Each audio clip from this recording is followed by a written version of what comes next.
Night settles over a forgotten American town, the streets empty, the houses hushed. Yet behind those walls, memories remain, whispers of unpaid bills, pawned wedding rings, and promises that turned to ash. Debt, silent and invisible, once crept through these very streets like smoke, wrapping itself around families who thought they were safe. Picture a dining table lit by a single bulb, a father counting coins that will never be enough. Imagine the fear in a mother's eyes as she hides the letter from the bank, so her children can eat in peace for one more night. And hear the silence, that heavy silence of a household that knows tomorrow, everything may collapse. This is not just a story of numbers, or money owed. It is the untold history of debt that destroyed 3 generations. It is about how choices made in desperation ripple outward, binding children, grandchildren, even great-grandchildren, in chains they never forged. And as you watch this unfold, ask yourself, how much of your life is truly yours, and how much is already owed? Hey, if you're enjoying this video, don't forget to like and subscribe so you don't miss any of our future videos. And drop a comment below letting us know where you're watching from and what time it is there. We'd love to see where our viewers are tuning in from. It begins in the aftermath of war. The year is 1946. The United States is victorious, triumphant, its factories alive with production, its cities humming with optimism. Soldiers are coming home, young men carrying both pride and scars. They dream of houses in the suburbs, of steady jobs, of a future brighter than the battlefields they left behind. But beneath the banners of victory, another force waits, quieter, more enduring than any battlefield wound. It is debt. The government, eager to fuel growth, opens the floodgates of credit. Banks expand their reach, offering loans not just to businesses but to families, to the very men who once carried rifles. And at first, it feels like a blessing. Returning veterans could now buy homes with small down payments, purchase cars, even furnish living rooms with brand new televisions. The American dream seems more accessible than ever. Yet dreams, when built on borrowed money, often carry shadows. In small towns across the Midwest, families took their first loans, tiny sums at first, manageable, promising. Why rent, when you can own, billboards declared. Why wait, when you can have it today, whispered the salesman. And so, a young couple, let us call them John and Margaret, stepped into the promise. They signed papers for their first modest home. The ink dried quickly, but the obligation would last far longer than either imagined. At first, the payments were easy. John worked in a steel factory, Margaret stretched each dollar carefully. But inflation rose, factories slowed, and one layoff was all it took to fracture the illusion of security. Suddenly, a month's grace turned into 2. A late fee here, a penalty there. The loan that once promised freedom began to demand sacrifice. Margaret pawned her wedding ring once, just once, she told herself, to keep food on the table. John worked nights where he could, ashamed to admit the bills were slipping out of reach. Their children, small and wide-eyed, overheard whispers in the dark, whispers of fear they did not understand, but would never forget. The story of John and Margaret was not unique. It was repeated in thousands of households. Debt was not just a number. It was an atmosphere, a tension that seeped into the air itself. It shaped the way fathers looked at their sons, the way mothers pressed their lips when children asked for toys.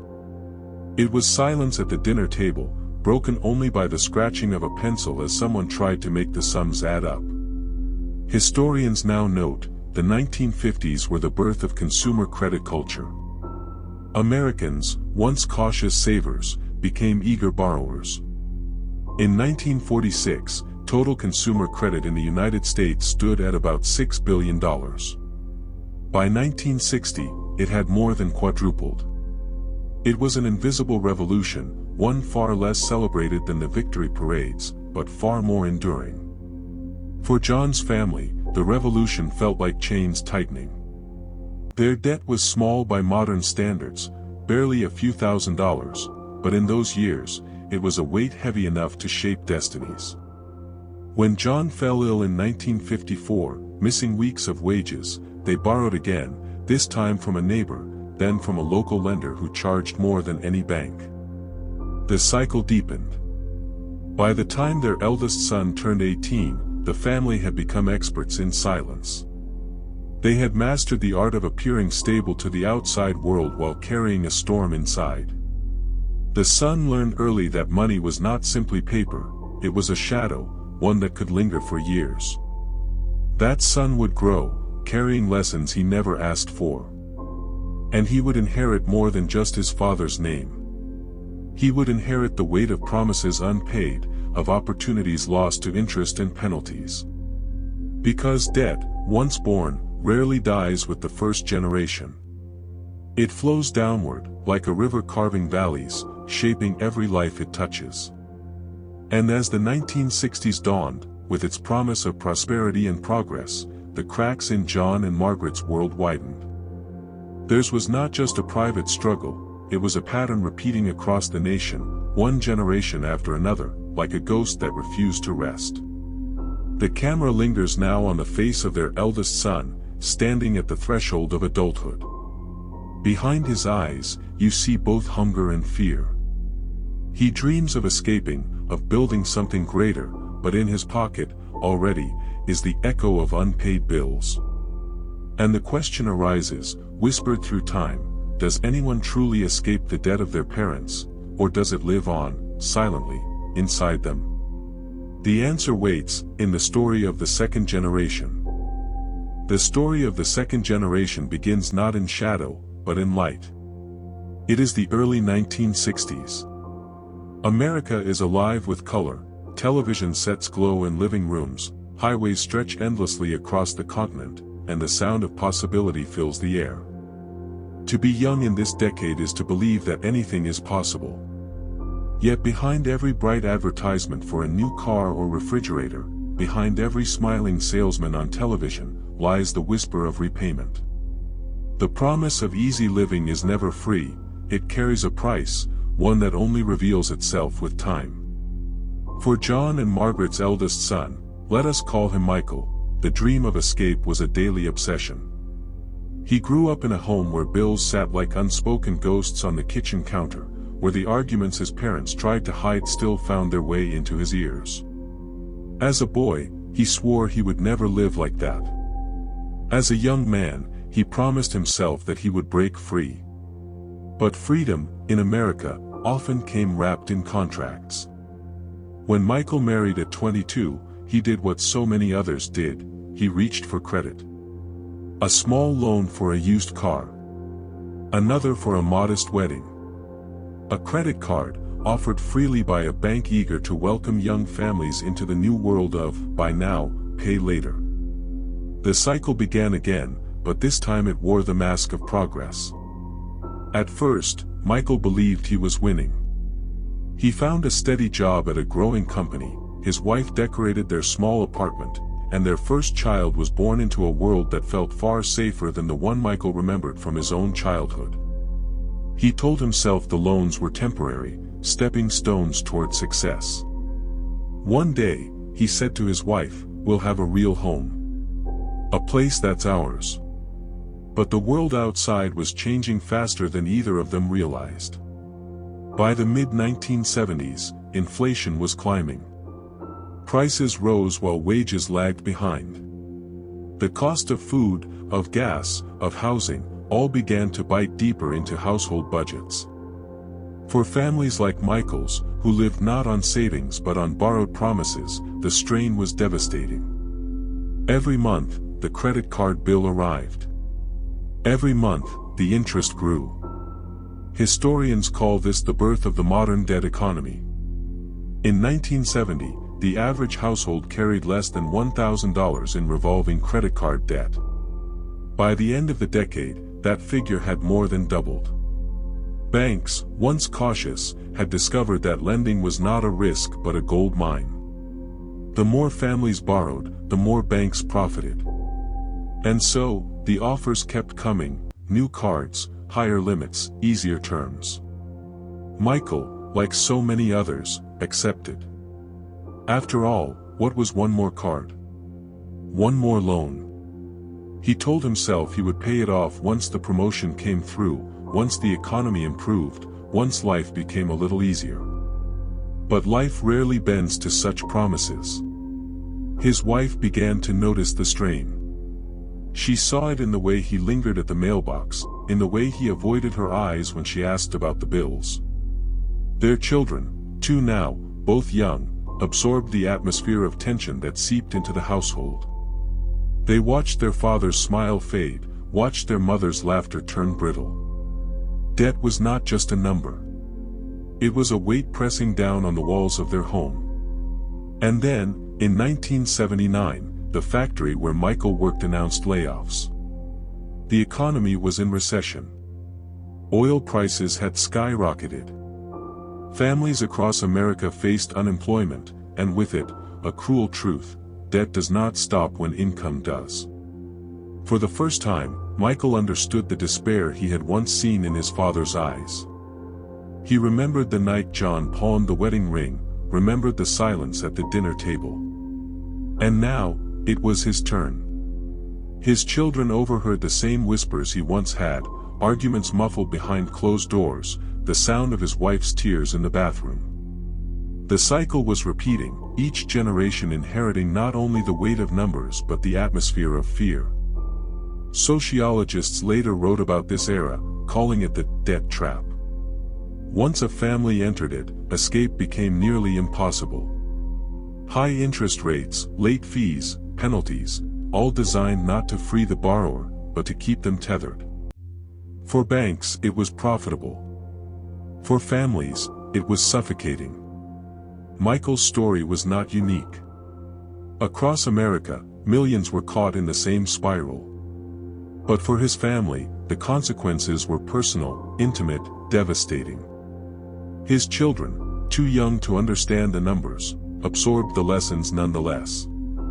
They learned that money meant conflict, that security was fragile, that happiness could vanish with a single letter from the bank. By the early 1980s, Michael's debt had tripled. The cards were maxed, the loans overdue. He worked where he could, but the economy offered little mercy. His marriage strained under the weight of unspoken blame.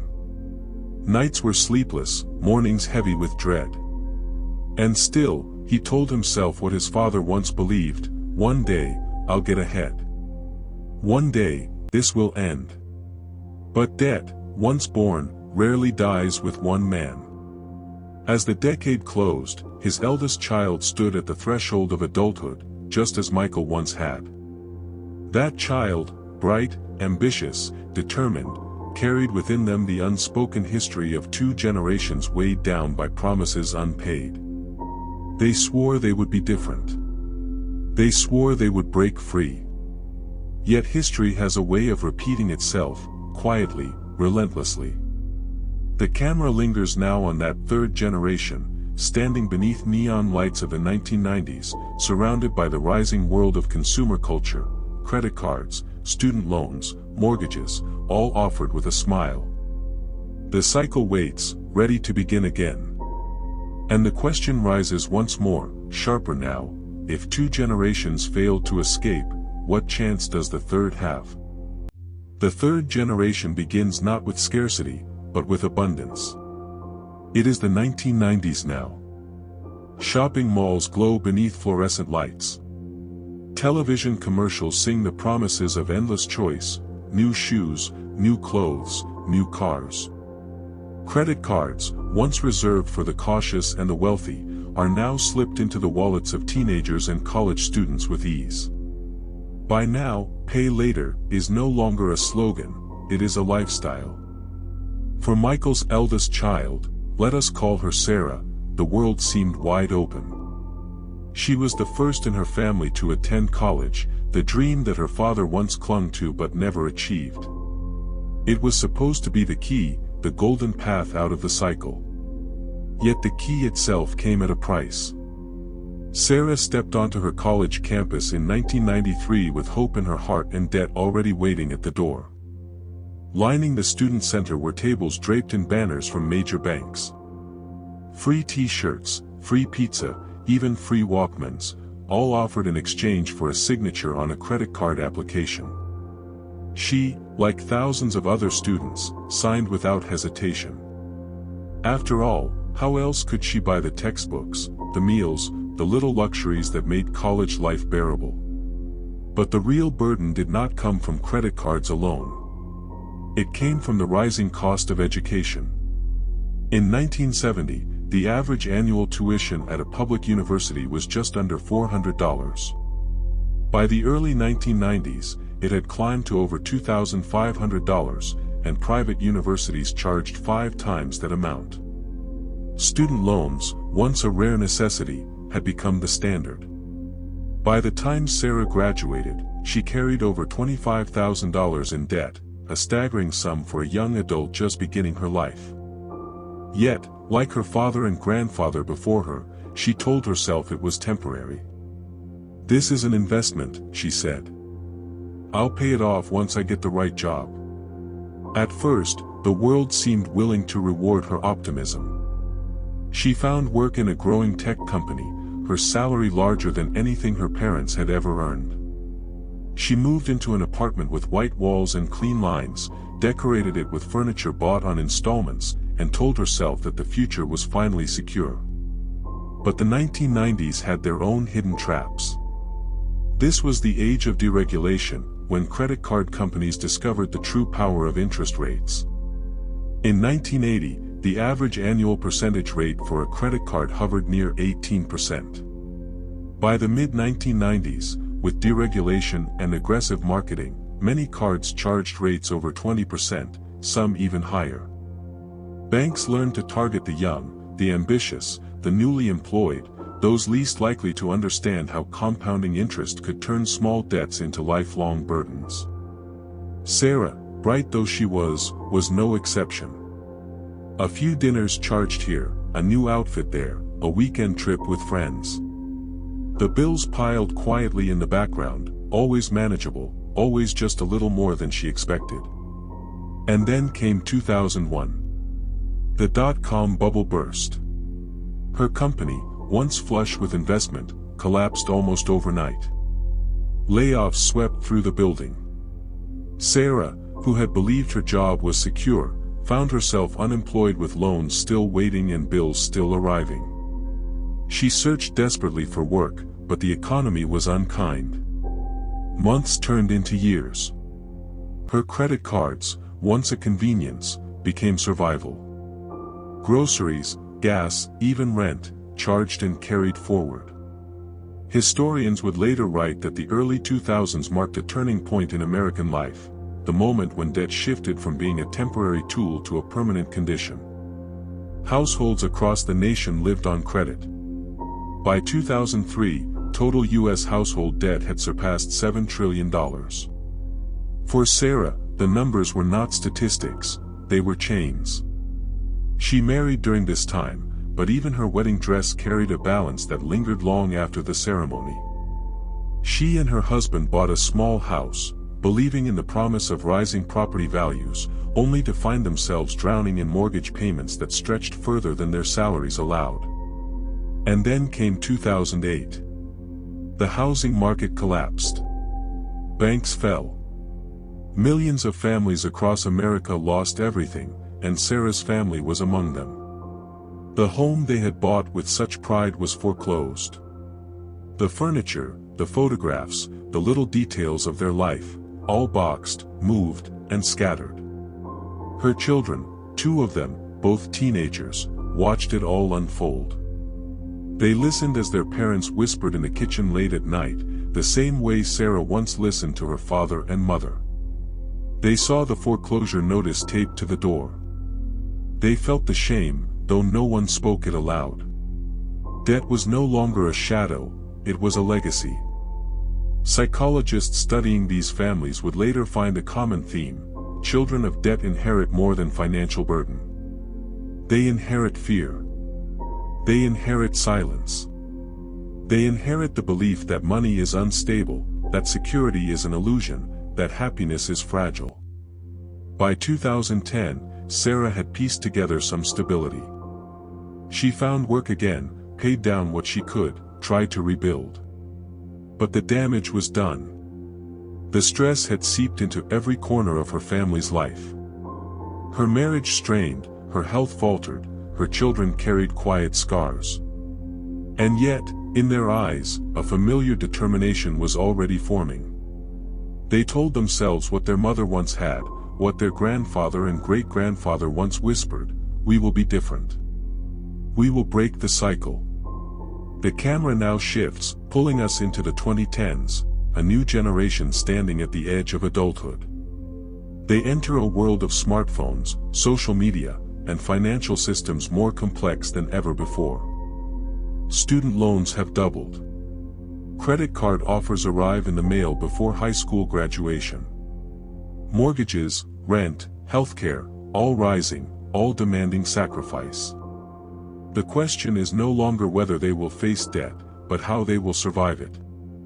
And as the story of the third generation closes, we hear the faint echo of the past, three voices overlapping across time, each saying the same words, each believing they will be the one to escape. But the walls of debt are tall, and the doors are narrow. The story of the fourth generation is about to begin. The year is 2015. The camera opens on a bedroom glowing with the blue light of a smartphone. A teenager lies awake, scrolling through images of lives that seem brighter, richer, more effortless than their own. Luxury vacations, glittering cars, flawless smiles, all purchased, perhaps, on borrowed money, but never shown as such. For this teenager, Sarah's eldest son, Daniel, the world feels like a stage, and he is expected to perform. He is part of the fourth generation, born into a time when debt is no longer hidden in whispers but normalized, woven into the rhythm of daily life. Student debt is expected, car loans are assumed, credit cards are a rite of passage. In America, the collective burden has ballooned past $12 trillion, and yet the culture sings of opportunity, of freedom, of chasing your dreams. Daniel grows up in the aftermath of his parents' foreclosure. He remembers the day they left their house, the shame of carrying boxes into a rental apartment, the silence that settled like dust. He does not speak of it, but it lives inside him. Psychologists call this financial trauma, the way children absorb fear, scarcity, and instability without needing words. When Daniel receives his first college acceptance letter, he feels pride, but beneath it, dread. Tuition now averages over $9,000 a year at public universities, more than double what his mother paid in the 1990s. For private institutions, the numbers soar past $30,000. Scholarships help, but not enough. His family's savings are thin. Once again, loans are the only door forward. He signs the papers with a mixture of hope and hesitation. It's worth it, he tells himself. Everyone does this. I'll get a good job, and it will pay off. But the world he is stepping into is not the world of his grandfather, or even his mother. By 2016, the U.S. student loan debt has crossed $1.3 trillion, a weight carried by over 44 million borrowers. The average graduate leaves school owing more than $30,000. For many, the payments stretch not for years, but for decades. Daniel studies business. He dreams of starting his own company, of breaking free from the cycles he has seen destroy those before him. But as he sits in lecture halls, he also works nights at a local cafe, pouring lattes to cover the rent on a small apartment shared with 2 roommates. His credit card, meant for emergencies, begins to carry groceries, then textbooks, then the little indulgences that make stress bearable. Debt, once again, grows quietly in the background. The fourth generation faces pressures unlike any before it. Social media intensifies the illusion of wealth, pushing people to spend not only what they have but what they do not. Weddings become grander, vacations more extravagant, and, by now, pay later options make even luxury items seem attainable. Companies like Klarna and Affirm rise, offering installment plans for clothes, electronics, even meals. Debt has slipped its disguise. It is no longer only about survival but about appearance, about identity. For Daniel, the strain deepens when his father falls ill. Medical bills in America are a unique form of devastation. A single hospital stay can cost more than a year's salary. Health insurance covers some, but not all. Families find themselves forced to choose between care and solvency. Studies reveal that medical debt is the leading cause of bankruptcy in the United States, affecting over 60% of cases. Daniel watches his parents, now older, weighed down not only by their lingering past debts but by new hospital bills. He feels the urge to step in, to take responsibility. He sends money when he can, swiping his credit card, telling himself it's temporary. But temporary becomes permanent. By 2020, another wave of crisis sweeps the nation. The pandemic shuts down businesses, freezes economies, and sends millions into unemployment. Daniel loses his cafe job overnight. His classes move online. His loan payments are paused, but his rent is not, his bills are not, his credit card balances are not. The silence of his apartment is filled with uncertainty. He stares at his computer screen during online lectures, wondering if the degree he is paying for will even carry the promise it once did. Across the country, millions of young Americans share the same question. Sociologists describe this generation as one living with permanent precarity, a constant state of instability.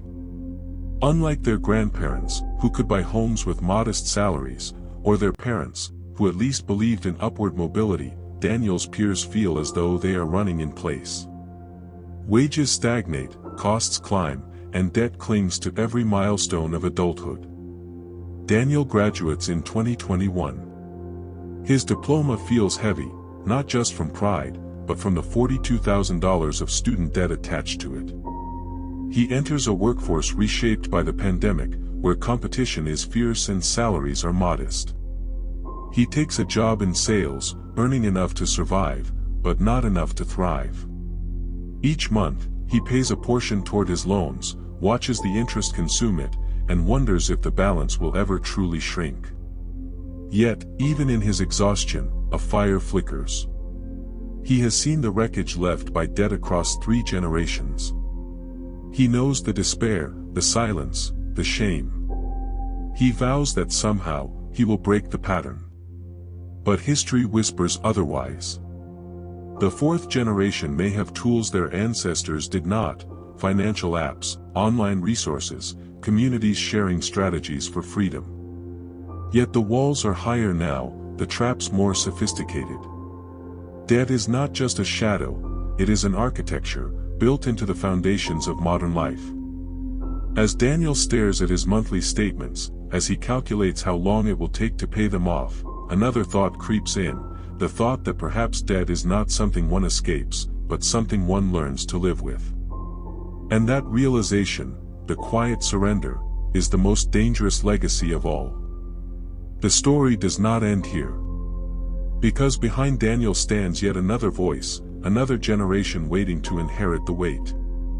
His younger sister, his cousins, his friends, they will step into a future shaped not only by money, but by memory, by the ghosts of every unpaid bill, every broken promise, every whispered conversation in the dark.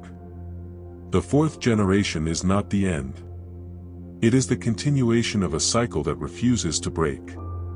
The question now is not whether they will survive debt, but whether they will ever truly know life without it.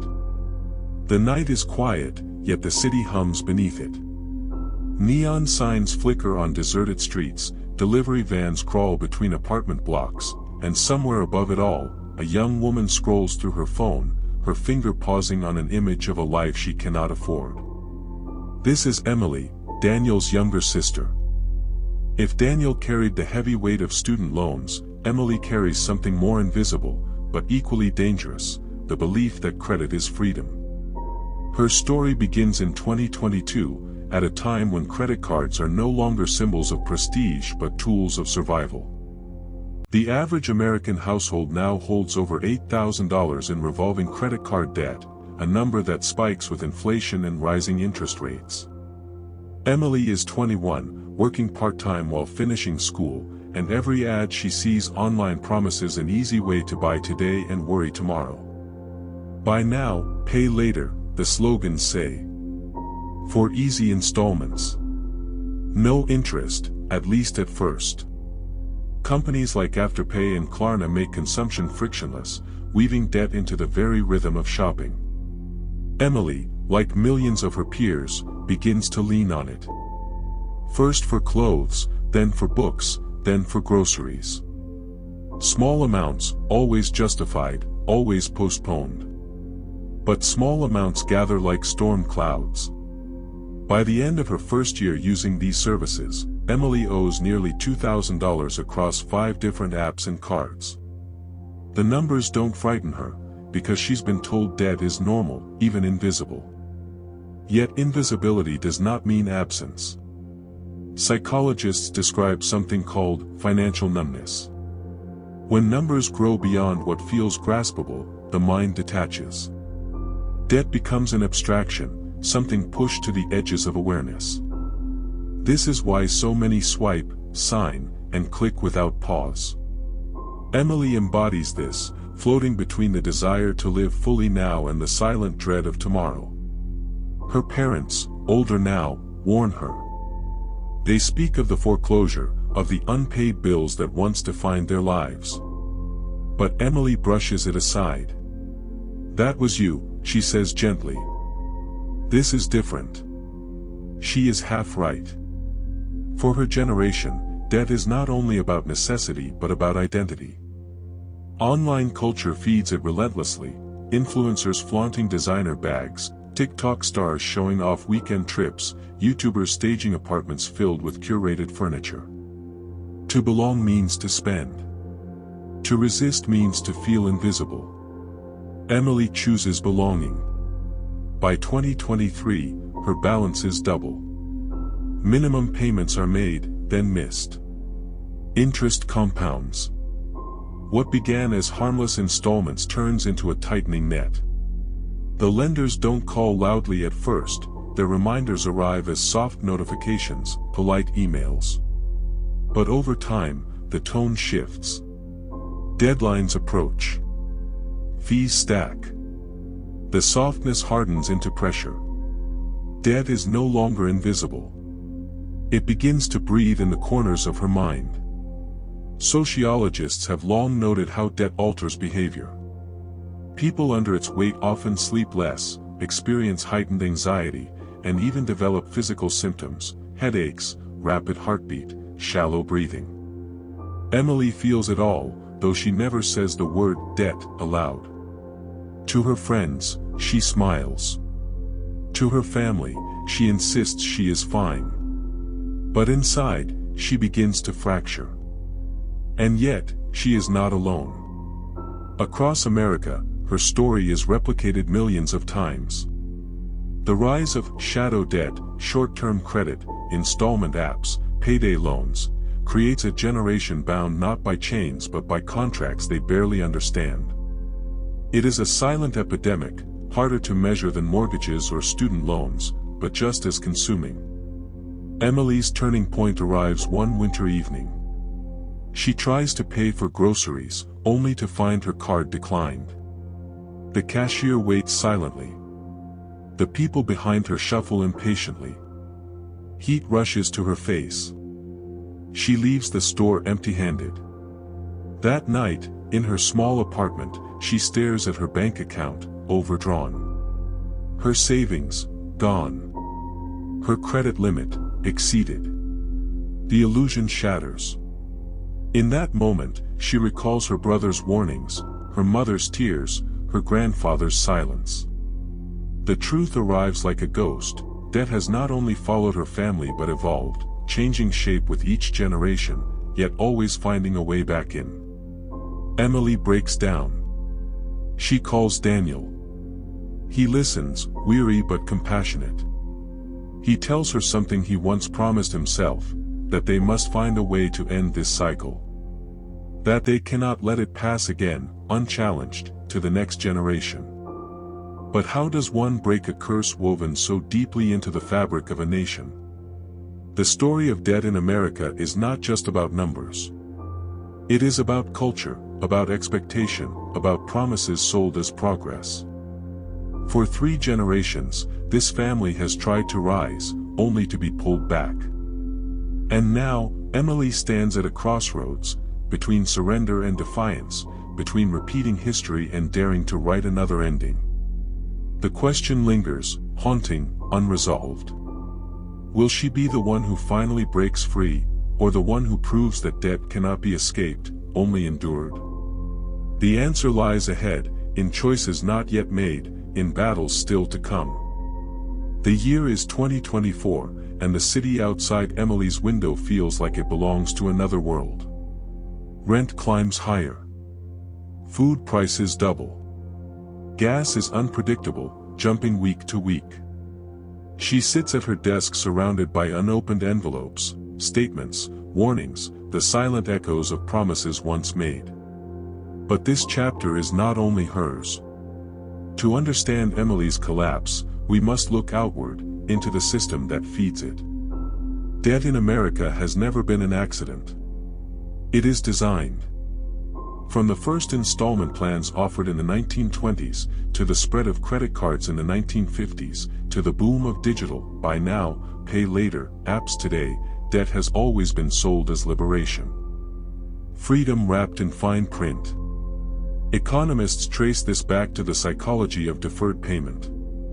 When a person buys something but doesn't feel the immediate loss of money, the purchase becomes painless. And painless purchases multiply. The average American swipes, taps, or clicks nearly 300 times a month, often without remembering what they bought. Emily's story is only one face of this hidden machine. But the machine doesn't only operate on numbers. It feeds on emotions. Advertising teaches us that debt is not a chain, but a bridge, to a better apartment, a shinier car, a wedding worth remembering, a vacation that will prove we are alive. The images never show the morning after, the overdue bills, the collection calls. They only show the dream, never the cost. Emily lives within that dream.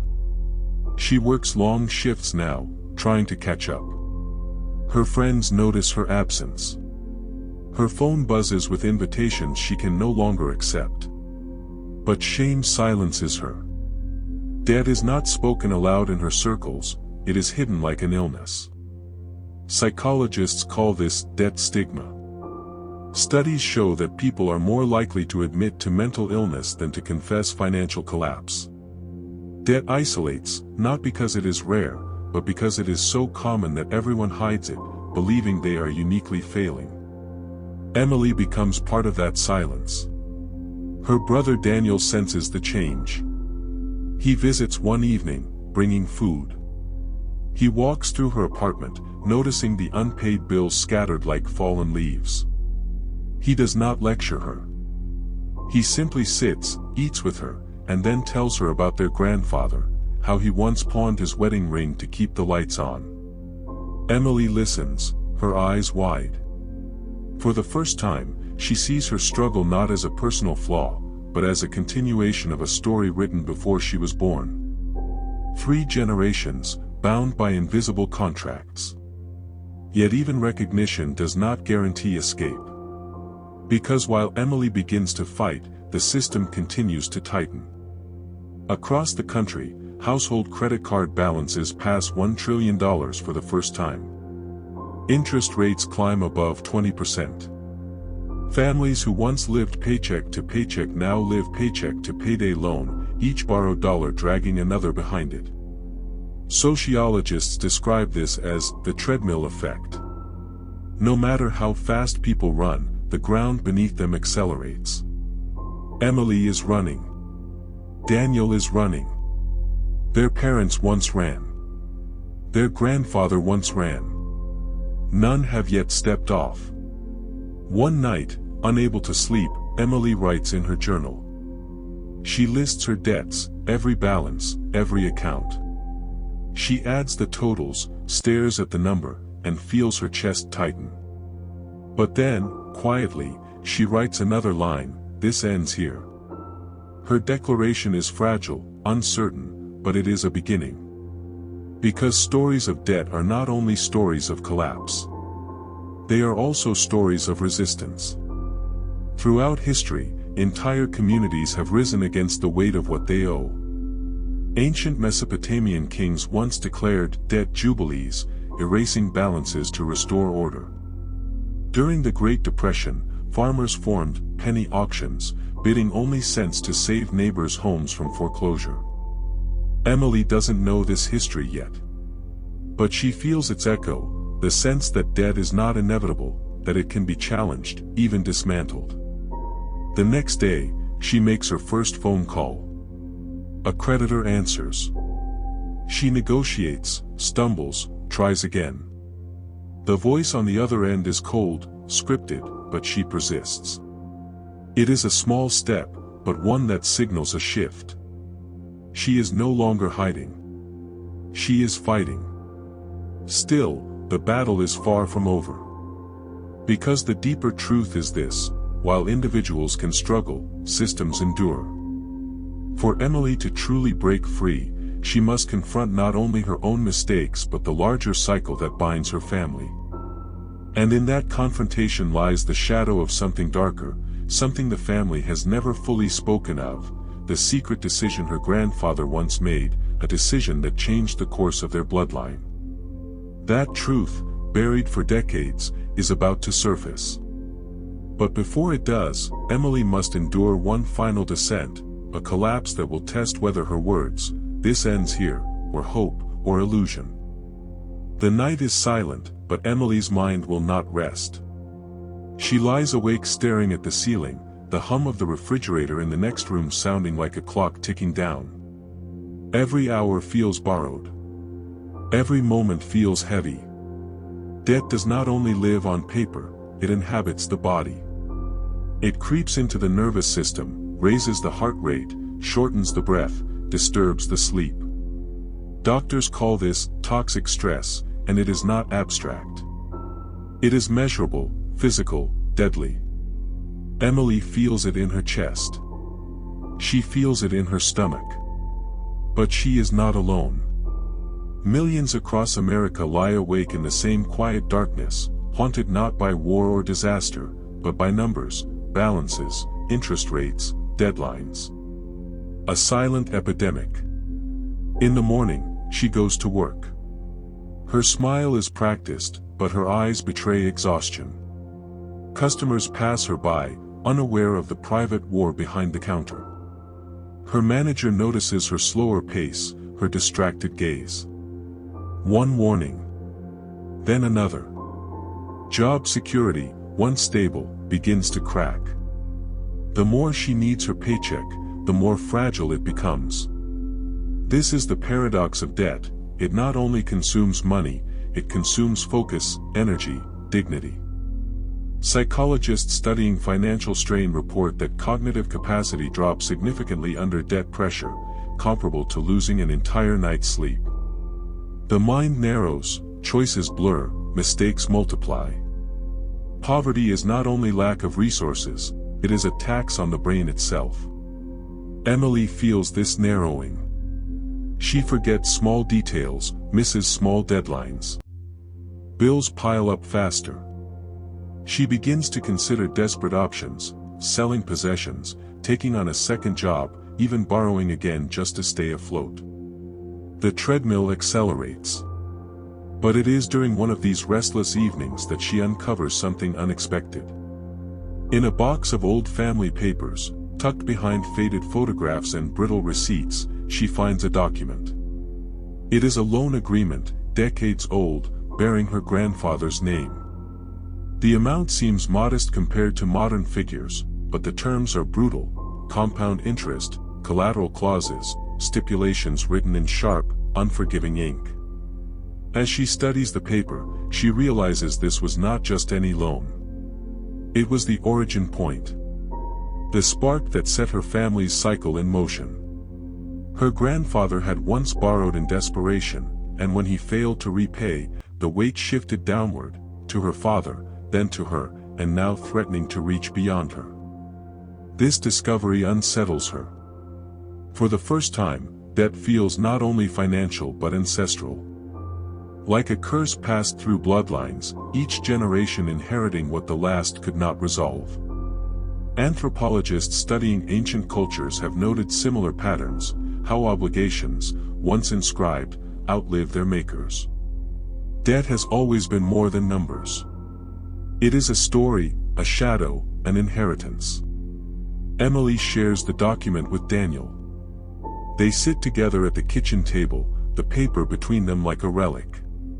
He explains what little he knows, that their grandfather had tried to save the family farm during a bad season, that he had trusted a lender who offered quick relief but demanded everything in return. When the farm was lost, the debt remained, attaching itself not just to land but to reputation, to trust, to the family name. Daniel speaks quietly. We've been carrying this for decades without even knowing it. It's like a ghost. Emily nods. She feels anger, but also clarity. The enemy is not only her missteps or her generation's mistakes. It is a structure, larger and older than her. Yet knowledge does not erase consequence. Her landlord delivers a notice, rent overdue, eviction pending. The letters arrive with bureaucratic calm, but their meaning is brutal. She is running out of time. This is the descent she feared. The collapse she sensed in the dark. Her apartment, fragile sanctuary that it is, may soon vanish. She thinks of her grandfather losing the farm, her parents selling their house. Now it is her turn, the same wound repeating. But even in collapse, there is revelation. She realizes that silence has been the family's greatest weakness. Each generation hid its struggle, spoke of it in whispers, carried it alone. That secrecy gave the debt more power. What if, instead, the story was spoken aloud? What if the curse was broken by exposure? She begins to write. Not just numbers this time, but history. She documents her grandfather's loan, her father's bankruptcy, her own mistakes. She writes in long, trembling sentences, not knowing who will read them, only knowing they must exist. Because stories are weapons. And debt, no matter how vast, fears the light. Still, the clock ticks. Eviction looms. She stands on the edge, her family's past behind her, the unknown future before her. And in that moment, a question sharpens, cutting through the fog. If debt has destroyed 3 generations, can it also be destroyed by one? The answer lies not only in Emily's choices, but in the truth still hidden, the secret of what her grandfather did when faced with ruin, a decision buried for decades, now waiting to resurface. And when that secret emerges, it will not only reshape Emily's path. It will decide whether the family's story ends, or begins again. The eviction notice hangs on the door like a scarlet mark. Paper, thin and ordinary, yet heavier than stone. Emily stands before it, numb, the morning sun casting long shadows across the hallway floor. Neighbors pass by, some sympathetic, others pretending not to see. Poverty, after all, is often invisible until it cannot be ignored. Inside, her apartment feels like a body already stripped for burial. Boxes half-packed, drawers emptied, the air filled with dust and quiet despair. Each object she touches, a chipped mug, a worn blanket, a photograph, carries the weight of memory. She thinks of her father packing his things decades earlier, his silence heavy, his shame unspoken. History repeats itself, yet each time it feels newly devastating. But amid this unraveling, Emily clings to the document she found, the loan agreement from her grandfather's time. She reads it again and again, tracing each clause, each cruel stipulation.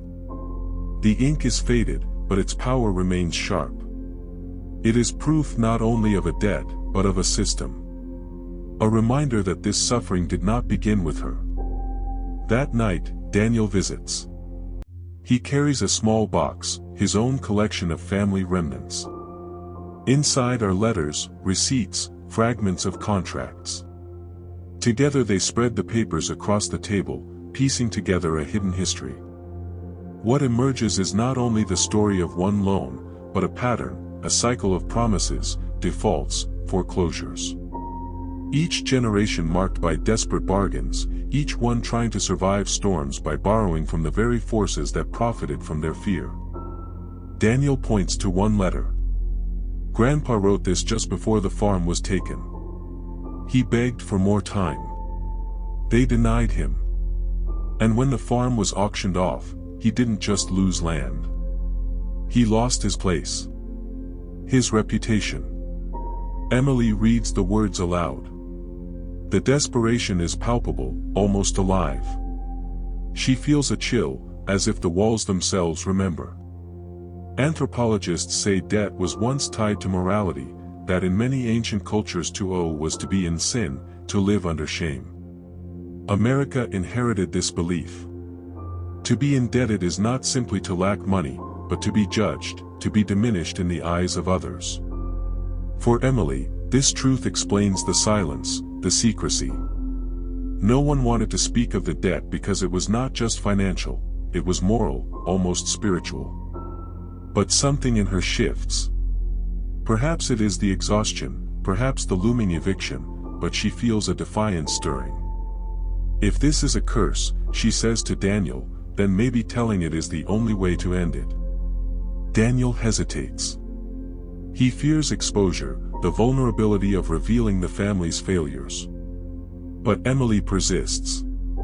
She begins drafting a letter, part confession, part testimony. She writes about her grandfather's loan, her father's bankruptcy, her own impending eviction. She does not hide the shame. She names it, lays it bare. In doing so, she feels a strange release. The debt is still there, the numbers unchanged, but the secrecy is broken. And secrecy, she realizes, is what gave the curse its grip. Days later, the landlord arrives, ready to enforce the eviction. Emily hands him the keys without protest. Yet in her hand she also carries copies of her letter. She slips them into envelopes, addressing them to local papers, community groups, even historians. Not to beg for sympathy, but to preserve truth. As she leaves the apartment for the last time, she whispers to herself, "This story will not die with me." The following weeks are disorienting. Couch to couch, shelter to shelter, Emily drifts. But she notices something she did not expect. One of the local papers prints her letter. Then another. Strangers reach out, not with money, not with miracles, but with recognition. They share their own stories, foreclosures, student loans, medical debt. The curse, she begins to see, is not only hers. It is national, cultural, almost universal. Debt is the quiet plague of America. 45 million burdened by student loans. Half of medical bankruptcies triggered by a single illness. Generations crushed under mortgages, credit cards, obligations that outlive paychecks. Emily's story is not an anomaly, it is a mirror. And in that mirror, something begins to stir. She is invited to speak at a small community gathering, then at a larger forum. Her voice trembles, but she tells the story as she wrote it, raw, unembellished, unashamed. Each time she speaks, she notices the same silence in the room, the same nods, the same tears. It is not pity. It is recognition. Through these gatherings, she hears of movements, people organizing to fight predatory lending, communities resisting foreclosures, activists demanding forgiveness of impossible debts. She realizes her family's struggle is not only personal, but political. The system that devoured her grandfather still devours millions. And with this realization comes a question: What if the curse was never just ancestral? What if it was engineered? Daniel, more cautious, warns her not to get lost in illusions. But Emily feels a fire rising. For the first time, the debt feels less like a private shame and more like a battlefield. Still, danger lurks. Exposure has its cost. A former lender contacts her, demanding silence, threatening legal action. The old contract, though decades past, still casts a shadow. Debt does not die easily. One evening, exhausted from speaking, Emily sits with Daniel and looks again at their grandfather's loan. She traces the signature, the fragile ink. And she wonders, did he, too, ever imagine that his desperation might one day be weaponized against his grandchildren? The thought chills her. But alongside the chill, there is resolve. If he had no choice but to sign, then she has no choice but to speak. Because silence has destroyed them. And voice, though fragile, may be the only way forward. Yet just as Emily begins to believe that storytelling might be enough, another truth surfaces. Daniel reveals something he has long kept hidden, a rumor about their grandfather, whispered but never confirmed. That on the night before the foreclosure, he took one last desperate action. Something dangerous, something reckless, something that could explain why the debt never fully vanished, why its shadow has remained so strong. Emily stares at him, stunned. What did he do? Daniel hesitates. He looks away, his face pale. And with that silence, the past deepens. A mystery sharpens. The curse is not fully revealed. Not yet. But when the secret comes to light, it will shatter everything Emily thought she knew, about her grandfather, about the debt, about the very possibility of escape. The story is not ending. It is only darkening. The night is heavy with rain, the streets glistening as though the city itself were weeping. Emily and Daniel sit in silence, the hum of passing cars muffled by the storm outside. Between them, the old papers lie scattered, edges curling, ink smudged. But neither of them looks at the documents. Their eyes are fixed on the weight of Daniel's words, the unspoken secret. Finally, Emily breaks the silence. What did he do, Daniel? Tell me. Daniel exhales slowly, as if the air itself resists leaving his lungs. I heard it from an old neighbor, someone who remembered the night the farm was taken. They said Grandpa didn't just beg the bank for time. He threatened them. Not with words, but with something darker. Something that made the bankers believe he'd never let go, even after death. Emily frowns, unsure whether to laugh or recoil. What do you mean? A curse? Daniel nods reluctantly. They say he went to the auction house the night before the sale. He carved his name on the walls, in blood, and swore that anyone profiting from his land would carry his debt with them. Forever. The words hang in the air like smoke. Emily feels both disbelief and unease. She wants to dismiss it as superstition, the kind of folklore families invent to soften the blow of injustice. But something in her bones resists dismissal. Too much has already felt uncanny, too many patterns repeating, too much weight that reason alone cannot explain. Outside, the rain thickens. She imagines her grandfather's hand, trembling but defiant, carving into wood. Was it madness? Desperation? Or did he know something she has yet to understand? Historians tell us that rituals around debt are not uncommon. In ancient Mesopotamia, clay tablets recorded curses against debt collectors who abused their power. In medieval Europe, villages told stories of spirits that haunted creditors who seized land. Across cultures, debt was not just a ledger, it was a binding of souls, a contract that reached beyond life itself. Emily thinks of those stories now, how myth and finance intertwined. And she wonders, Was her grandfather acting within a tradition far older than America itself? Daniel shifts uncomfortably. I never wanted to believe it. But look around, Emily. Every generation after him fell. Dad, us. It's like something followed. Emily closes her eyes. The thought is unbearable, yet undeniable. A curse, whether real or imagined, has power. Power to shape choices, to seed fear, to guide destinies. And if their grandfather believed it, if their father carried the shame of it, then perhaps it was enough to manifest its own reality. She whispers, almost to herself, maybe that's why silence never broke it. Because curses feed on what we hide. Daniel looks at her, eyes dark. And what if speaking it aloud only strengthens it? For a moment, fear grips her. But then another thought comes, a sharper, clearer one.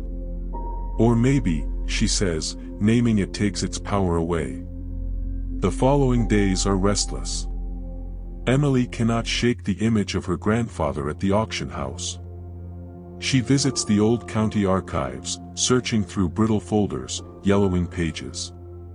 In one forgotten file, she finds an article, a brief mention of disturbances the night before the auction. Windows broken. Strange markings on the walls. The bankers refuse to comment. Her hands tremble as she reads. It is not proof, not exactly, but it is something.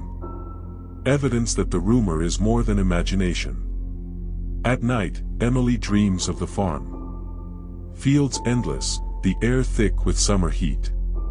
She sees her grandfather standing tall, his face lined, his eyes burning with refusal. He is not begging. He is vowing. She wakes with a start, heart pounding, sweat chilling her skin. The next morning, she tells Daniel what she found.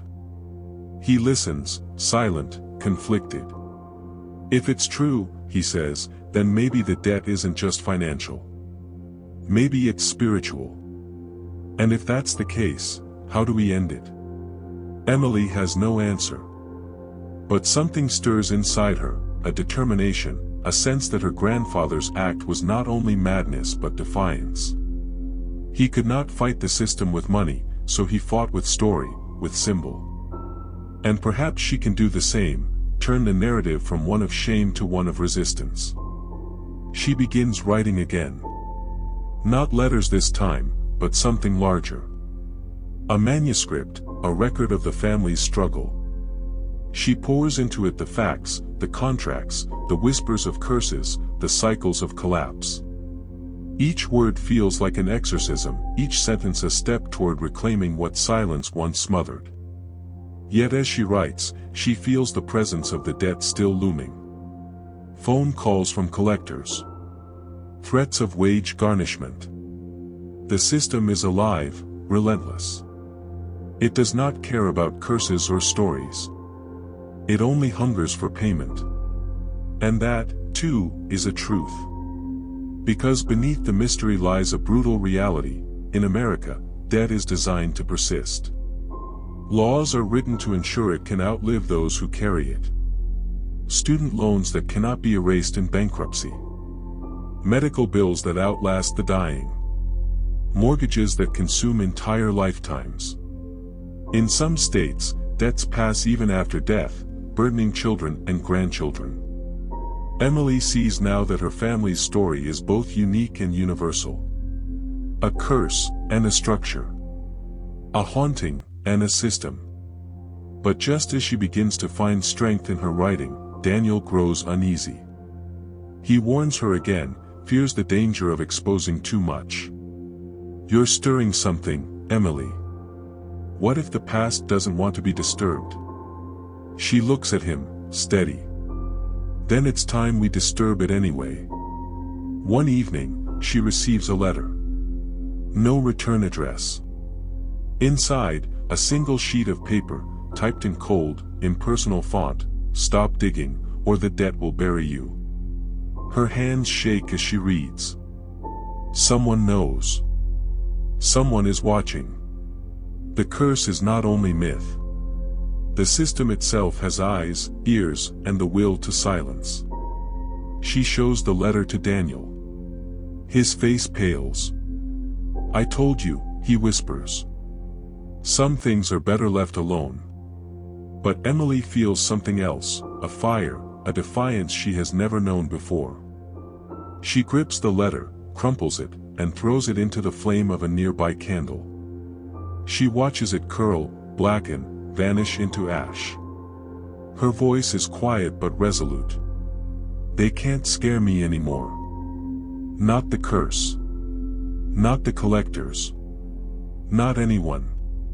The shadows in the room deepen. Outside, the rain begins again, steady, endless, like the ticking of time itself. And Emily knows the next step will be the hardest yet. To uncover not only the curse, but the final truth, what really happened on the night before the foreclosure, and how that act bound her family to a debt that refuses to die.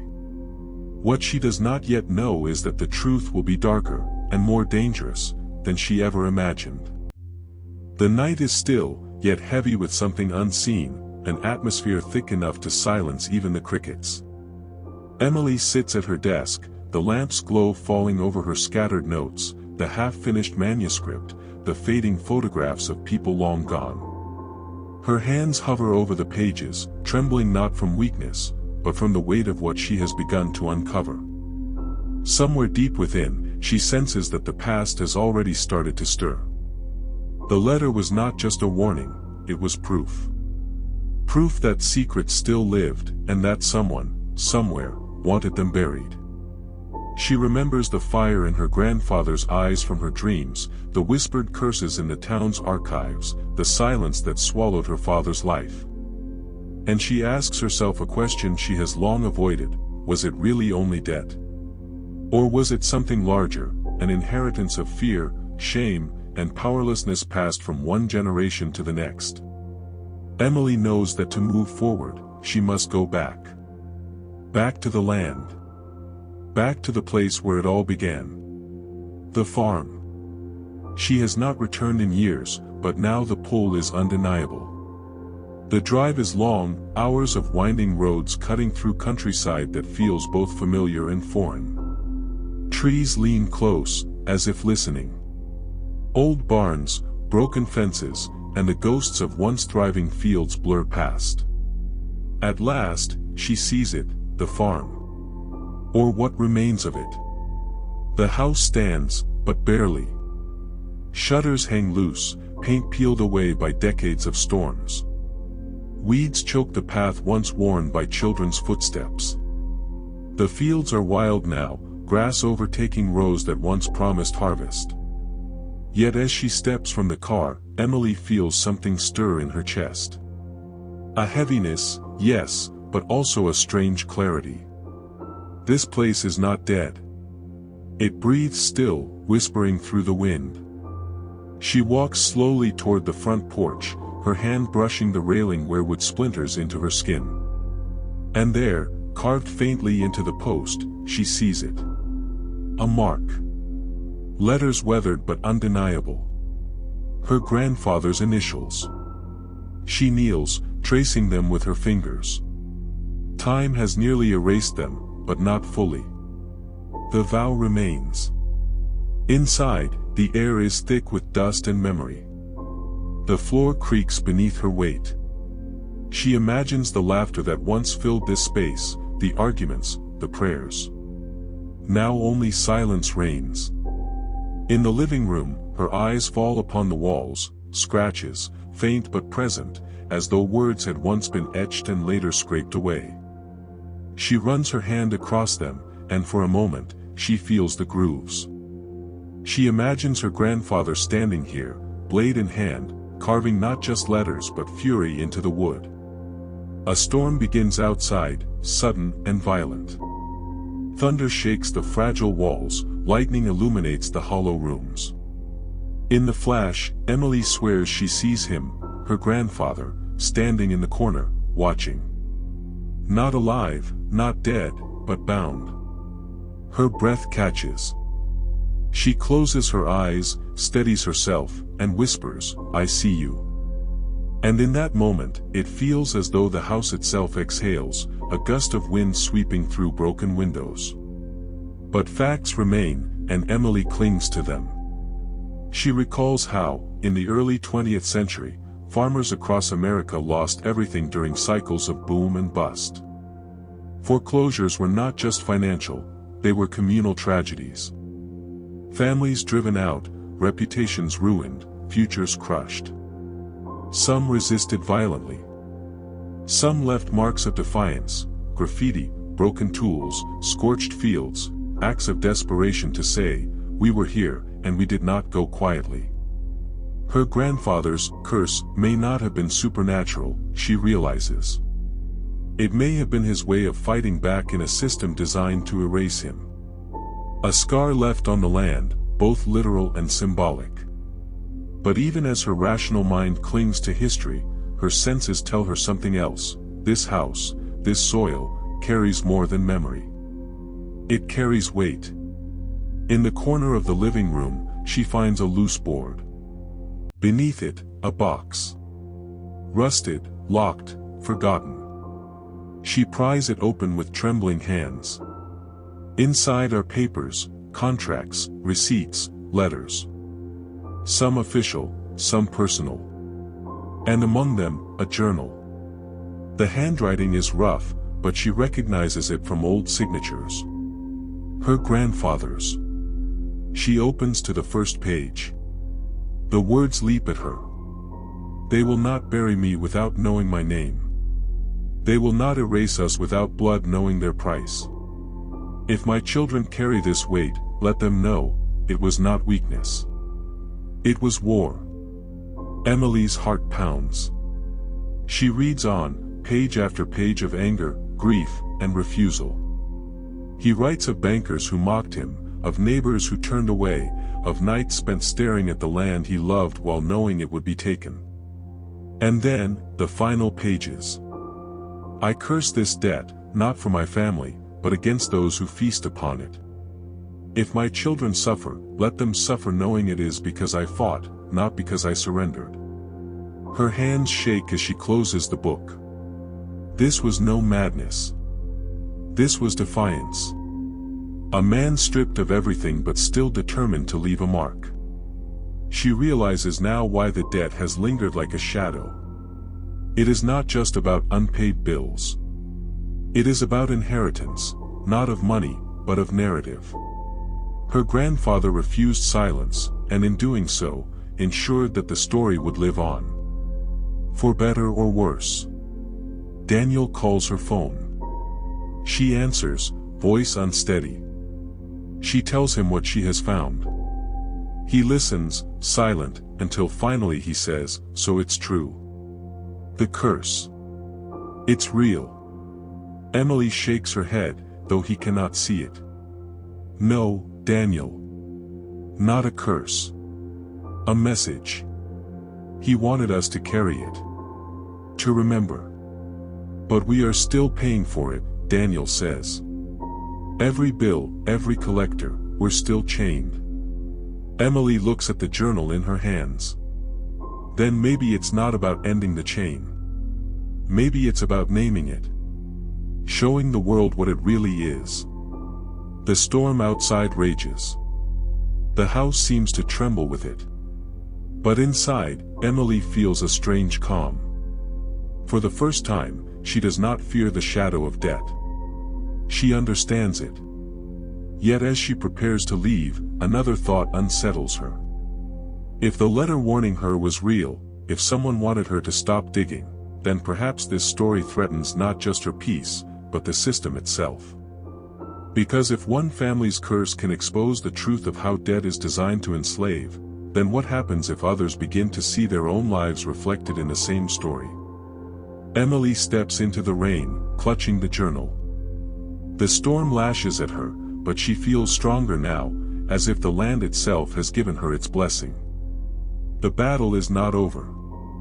But she knows the final answers are near. Somewhere in the shadows of history, in the cracks of contracts, lies the ultimate truth of the debt that destroyed 3 generations, and the revelation that may yet set them free. The storm has passed, leaving the world drenched, glistening under the pale light of dawn. Emily drives with the journal beside her, each page a pulse of defiance that refuses to fade.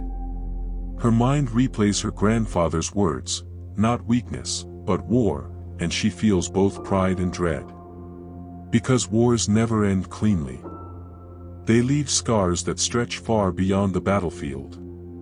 Back in the city, the silence feels heavier than the storm. Daniel meets her in their small kitchen, his face pale from sleepless nights. He sees the journal, and without a word, he understands that everything has shifted. Emily opens the pages for him, reading aloud passages of fury and determination. Daniel listens, but his eyes wander to the bills stacked on the counter, to the past due notices glowing red. "Emily," he says finally, voice breaking, knowing his anger doesn't change the fact that we're still drowning. "We can't eat defiance. We can't pay rent with history." His words slice through her resolve. Because he is right. Knowledge alone does not erase the debt. But the journal has given her more than history, it has given her a weapon. She recalls one line, "If my children suffer, let them suffer knowing it is because I fought, not because I surrendered." Emily looks up. "Maybe that's it, Daniel. Maybe we're not meant to pay it off. Maybe we're meant to expose it." Daniel frowns.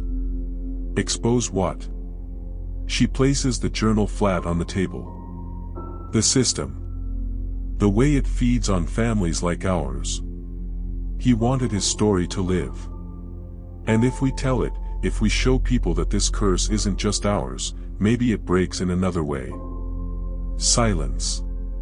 Only the hum of the refrigerator fills the room. Daniel studies her face, sees the fire building behind her exhaustion. Slowly, he nods. "Then we tell it." But how? Emily doesn't yet know. That night, sleep evades her. She scrolls through archives, digging into the history of debt in America. She finds what her grandfather felt but could never articulate, the patterns, the cycles, the machinery of control. She reads about the panic of 1893, when banks collapsed and farmers lost their land in waves. About the Great Depression, where families bartered dignity for survival. About redlining and predatory lending, practices that targeted certain neighborhoods, binding entire communities in chains of credit they could never escape. Each page of history feels like a mirror, reflecting her family's curse. And then, in a small corner of a digitized newspaper, she finds something chilling. A reference to her grandfather's name. His farm, listed in a foreclosure notice. The language is cold, clinical, numbers, debts, dates. No mention of the man himself, no trace of his fury, only the bureaucratic record of erasure. Emily stares at it, rage swelling inside her. The journal had warned her, they will erase us without blood knowing their price. And here it is, his life reduced to ink, his voice silenced by legal shorthand. But not anymore. She begins to write. Not just for herself, not just for Daniel, but for every family who has ever felt the silent choke of debt. Her words pour out like confession, like testimony, like resistance. She writes of the curse, the journal, the house, the storm. She writes of her grandfather's war, her father's silence, her brother's struggle, her own awakening. And with each sentence, the story grows larger than her family.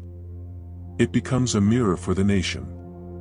Daniel watches her, unsure, yet slowly drawn into the vision.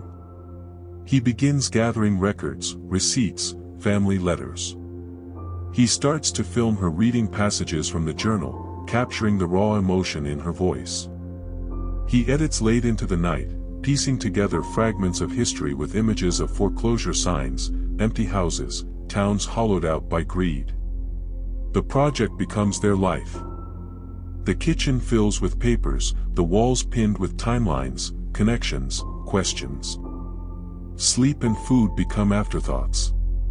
But in their exhaustion, there is purpose. One evening, Daniel shows Emily a draft of their first cut. It is rough, unpolished, but powerful. Over footage of broken homes, Emily's voice narrates her grandfather's words, "They will not erase us without blood knowing their price." Emily listens, and for a moment, she sees what he saw, that debt is not just numbers, but memory, control, inheritance. And she realizes the story is ready. They upload it quietly, almost secretly. A 2-hour documentary, a cinematic confession. No clickbait, no flashy edits, only truth. At first, nothing happens. A handful of views. A few comments. Silence. But then, a message arrives. Someone writes, "This is my family's story too. Different names, same curse." Then another, "My grandfather lost his land in 32. We still talk about it." And another, "I thought we were the only ones." Within days, the views multiply. People begin sharing it. Communities that had long suffered in silence find their voices echoing in Emily's words. What began as a family's curse becomes a movement. But with visibility comes danger. Emails arrive. Some supportive, some threatening. One message, anonymous, repeats what the letter had warned her weeks ago: stop digging. Some debts are not meant to be uncovered. Daniel wants to take the video down, but Emily shakes her head. If they want it buried, it means we're hitting the truth. Yet in the quiet hours, fear gnaws at her. She wonders if she has awoken something larger than she can contain. The journal sits on her desk, open to the final page. She reads her grandfather's last words again, whispering them like a vow: "If my children carry this weight, let them carry it knowing I fought." Now she understands. He did not pass down a curse. He passed down a torch. And with that torch, Emily steps into the unknown, knowing the story is not finished. Because every generation must decide whether to be buried by debt, or to name it, fight it, and burn its shadow into the light. The screen fades, but the tension lingers. Because the debt is still there. And the final confrontation, the reckoning that has awaited for 3 generations, has not yet come. The question remains, will Emily break the chain, or will it consume her too? The night is quiet, too quiet. The storm of the past days has cleared, but inside Emily's chest, the thunder hasn't stopped. The journal lies open before her, its pages glowing under the dim yellow of a desk lamp. Every word feels alive now, not just her grandfather's story, but a command that has reached across time, demanding her to finish what he began. Daniel sleeps in the next room, exhausted from editing, from fighting beside her. His breaths rise and fall steadily, but Emily cannot sleep. She knows tomorrow will not be just another day. Tomorrow is the moment the past and present collide. The film has gone viral. What began as a whisper has turned into a roar. Thousands of families have shared their own stories. Messages flood in: farmers, teachers, factory workers, even bankers who regret their part in the system. Emily realizes now that the curse was never just hers. It was a national wound, carried in silence, hidden behind shame. But the more light they shine, the darker the shadows around them grow. Anonymous threats intensify. A letter slides under their door: stop, or the debt will not just haunt your past, it will claim your future. Emily holds it in her hand, trembling. For a moment, she thinks of stopping. Of shutting it all down. Of choosing safety.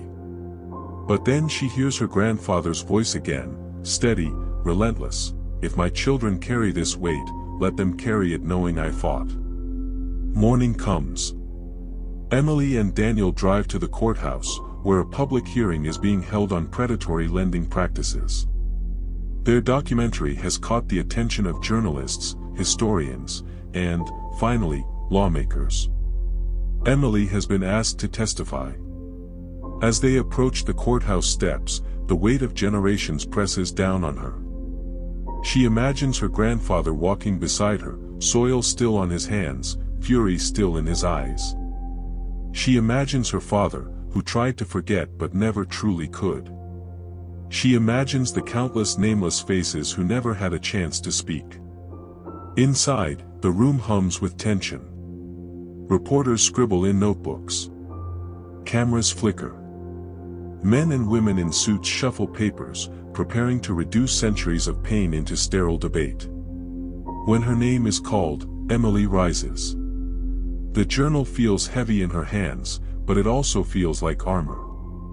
She steps forward, her voice unsteady at first, then gathering strength. She tells them of her grandfather's farm, stolen by foreclosure. She tells them of her father, crushed by bills he never created. She tells them of her brother, broken by promises of credit that were traps in disguise. And then she tells them of herself, the weight she carried without understanding until the journal opened her eyes. She holds up the journal for the room to see. Its cover cracked, its pages worn, yet its words unyielding. This, she says, her voice trembling with fire, is not just history. It is a record of what debt does to families. It does not end with one man, or one generation.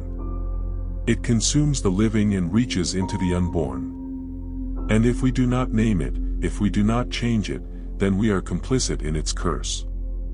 For a moment, the room is silent. The weight of truth presses against the walls. Then a question comes, sharp, dismissive. Miss Carter, do you really believe a personal family tragedy reflects the system as a whole? Emily stares at him, steady. No, she answers. I believe the system is the tragedy. The words echo. Cameras capture them. And suddenly, the silence breaks. Reporters rush forward. Historians step in, connecting Emily's testimony with documented patterns across centuries. Families watching from home nod through tears. What was once dismissed as personal pain becomes undeniable evidence of systemic design. By evening, the story dominates headlines. Emily's name trends alongside words like generational debt, hidden history, and the debt curse. But with recognition comes risk. That night, as Emily and Daniel return home, they find their door ajar. Inside, drawers are overturned, papers scattered, the journal missing. Emily falls to her knees, devastation ripping through her. The journal, the voice of her grandfather, the anchor of their fight, gone. Daniel places a hand on her shoulder. They can take the book, he whispers. But they can't take the story. It's already out there. His words sink in. She realizes he is right. The journal was never meant to be locked away.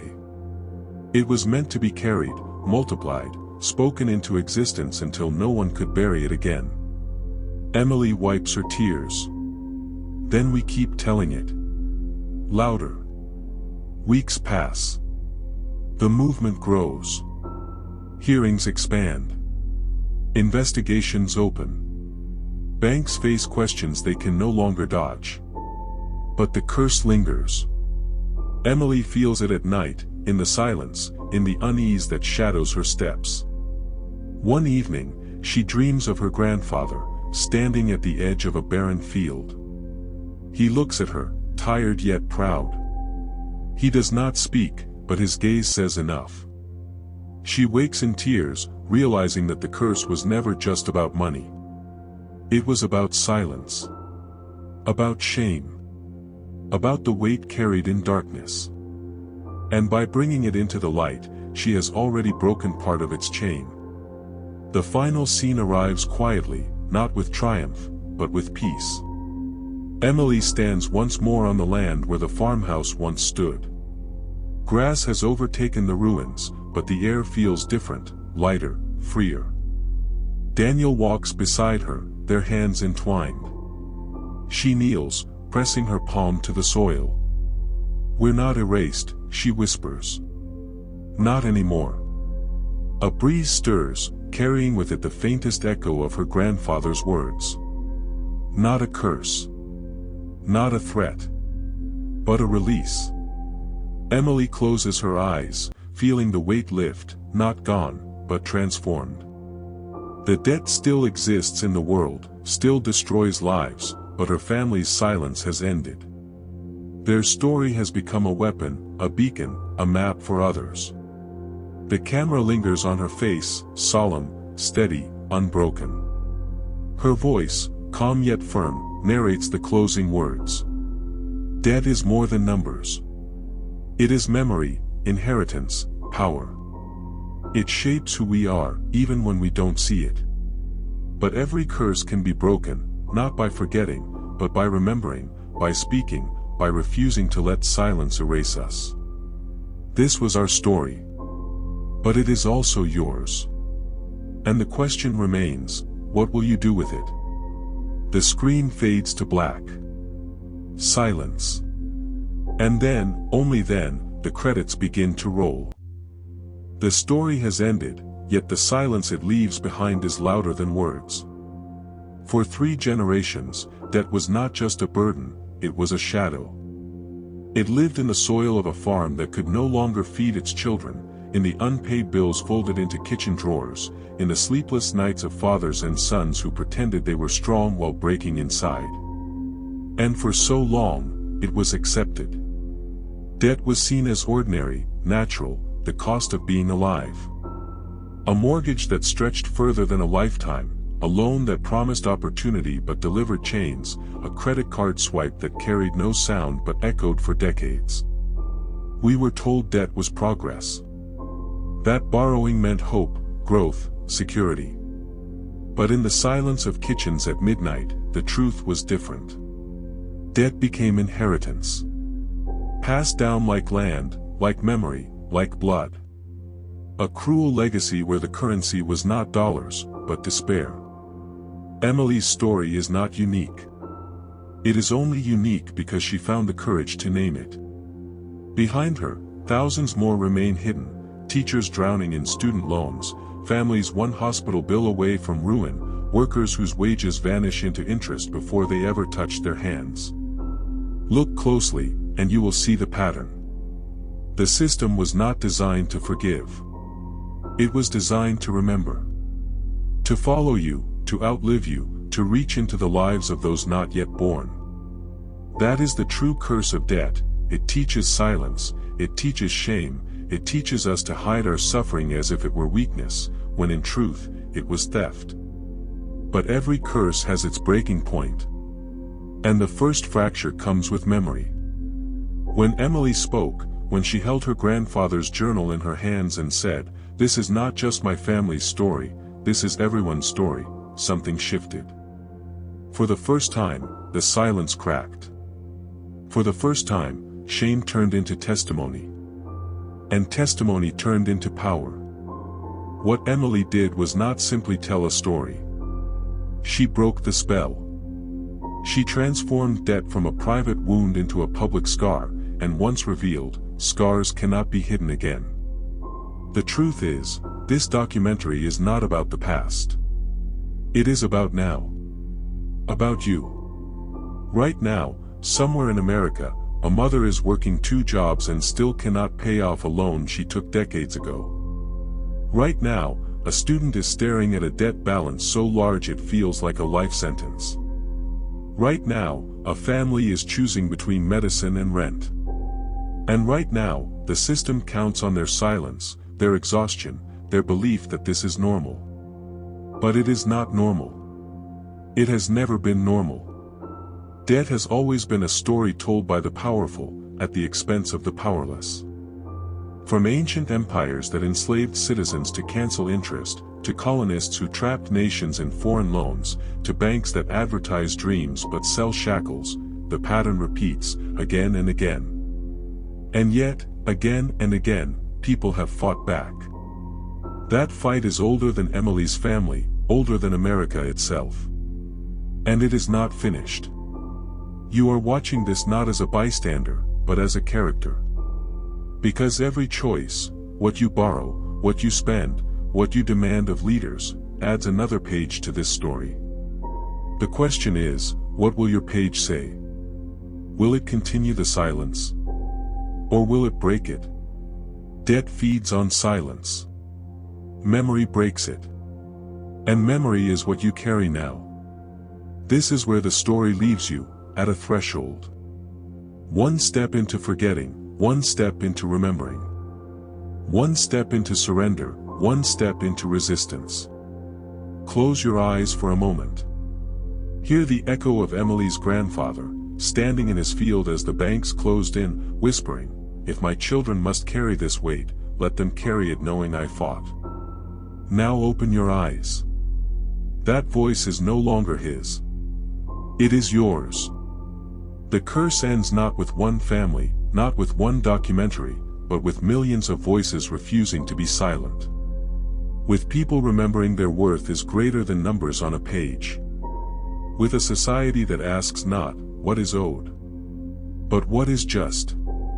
The screen is dark now. The credits are near.